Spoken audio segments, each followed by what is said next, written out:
वालेकुम। ये हम बनाएंगे चिकन रैप। तो इसके लिए मैंने ये सैलड काट लिया है, टमाटोज, अनियन, ये सारा सैलड। ये चपाती बना ली है। ये मेरे पास जो चिकन मैंने बनाया है शवारमे की तरह।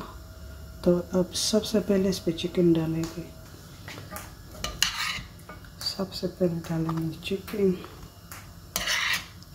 एक साइड पे, सारा चिकन डल जाएगा। और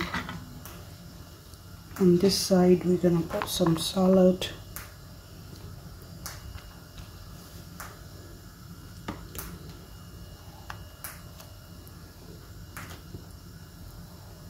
ये ऑनियन चले गए, ये टमाटोस,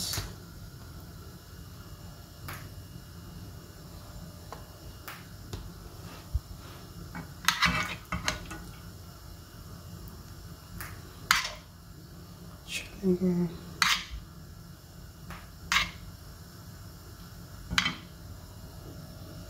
इसके ऊपर आप मेयो डाल सकते हैं और चिली सॉस, जैसे खाना चाहते हैं। इसे चिकन रैप।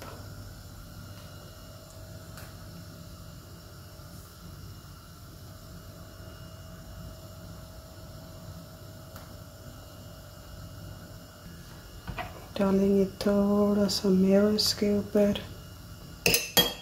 और ये है मेरे पास पेरी पेरी चिकन, तो ये डालेंगे।